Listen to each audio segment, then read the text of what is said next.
¿Qué es el pH? Una explicación, definición y uso.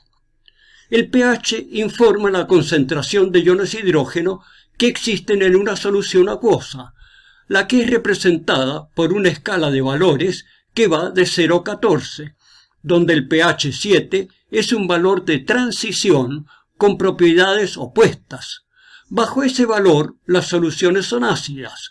Sobre ese valor son básicas, y el valor de 7 es para una solución neutra. ¿Por qué subrayé concentración? Porque la concentración se expresa en gramos por centímetro cúbico, pero acá tenemos una escala de 0 a 14, que posteriormente vamos a ver que es válida también para concentración.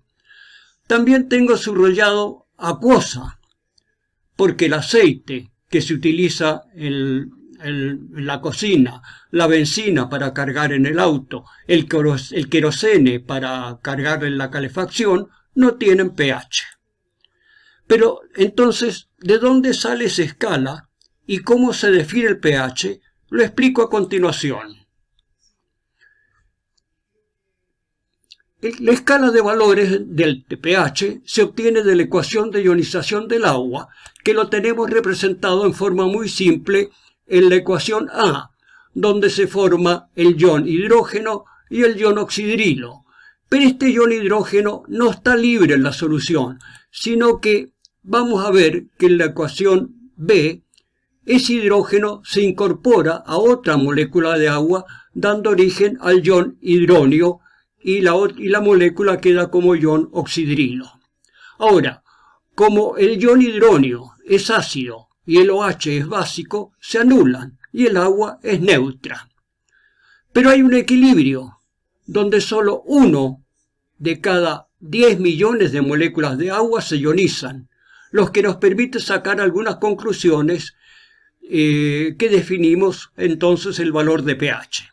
Si el equilibrio lo representamos así, 1 por 10 millones, para evitar con tantos ceros, lo podemos representar así, por 10 elevado a 7, y para evitar la fracción, lo podemos mejor en 1 por 10 elevado a menos 7. Con este valor de 1 por 10 elevado a menos 7, que son todos que corresponden a concentración de iones de hidrógeno, vamos a poder definir qué es lo que es el pH.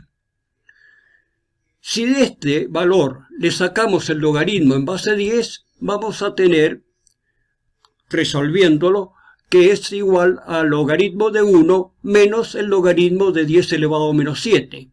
Pero como el logaritmo de 1 es 0, nos queda menos el logaritmo de 10 elevado a menos 7.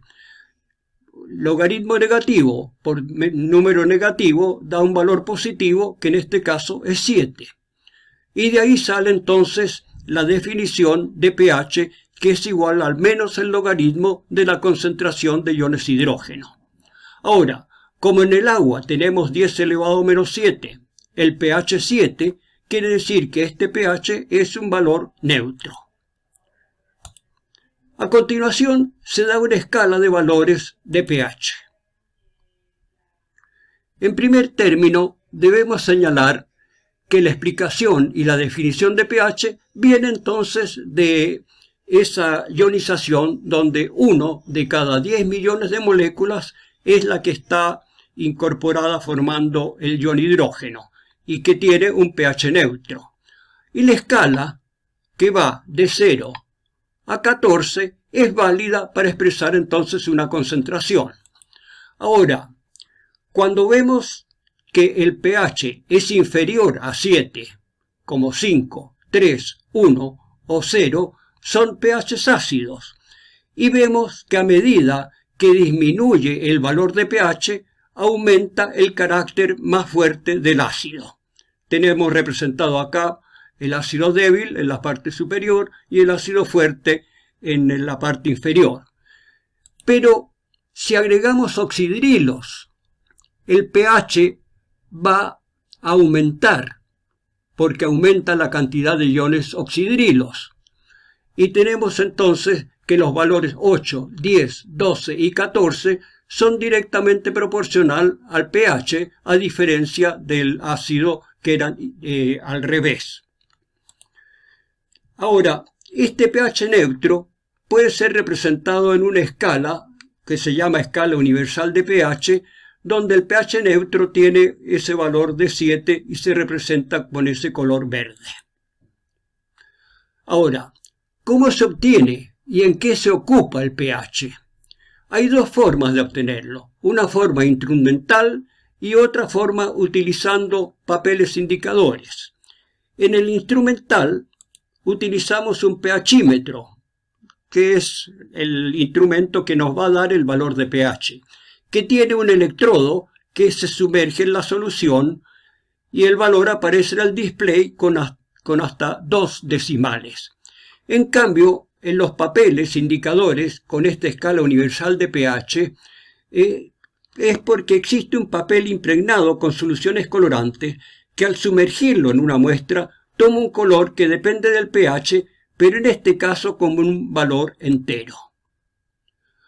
Cuando no se necesita precisión, se puede usar estos papeles indicadores y comparar el color resultante que se obtiene con la muestra y compararlo con la escala universal de pH. Y acá tenemos algunos ejemplos que he preparado. El pH del jugo de naranja es de 3, del limón es de 2, del tomate es de 5, del jabón previamente impregnado el papel nos da un valor de 7. El ácido muriático, que en buenas cuentas es ácido clorhídrico industrial, por eso tiene ese color amarillo, y nos da el valor de pH 1. El vinagre de manzana tiene un pH 3. El bicarbonato de sodio, que es un sólido, lo disuelvo previamente en agua, coloco el papel indicador y me da un pH 9. Con la Coca-Cola tenemos un pH 3. El hidróxido de sodio, que también es sólido, lo disolvemos en agua, colocamos el papel indicador y me da el valor de 14.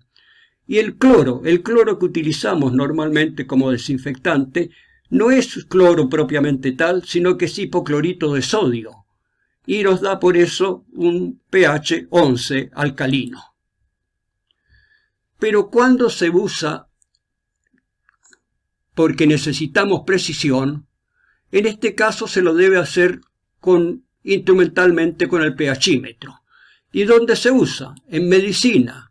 En la sangre, en los pH varían entre 7,35 y 7,45, o sea, un rango bastante estrecho. Valores menores a 7,35 nos dan una enfermedad conocida como acidosis. Un valor mayor a 7,45 nos da una enfermedad que tiene alcalosis. Y hay que señalar que entre pH 6,9 y 7,9 son incompatibles con la vida. Otro uso que tiene en medicina es calcularlo en la orina, que tiene pH entre 5 y 8, que depende de la alimentación y de otros factores como algunos tipos de enfermedad que hacen variar los pHs. En la industria farmacéutica, bueno, el pH depende del destino que se le está dando. Productos inyectables, intravenoso, intramuscular, subcutáneo, deben cumplir con el pH apropiado. Los externos, como el colirio, 7,4, incluido pomadas, cosméticos que también tienen valores que deben corresponder a la piel a la cual estamos colocando. En las plantas de tratamiento de aguas servidas, los pH van entre 6,8 y 8,5 y fuera de estos valores mueren las bacterias formadoras de flóculo y por supuesto la planta deja de trabajar en condiciones apropiadas. Y en las industrias alimentarias, por ejemplo la leche, 6,6, 6,8, el yogur de 4 a 4,5. Son valores muy diferentes, pero predomina el pH ácido en la industria alimentaria. Fin de esta presentación de pH.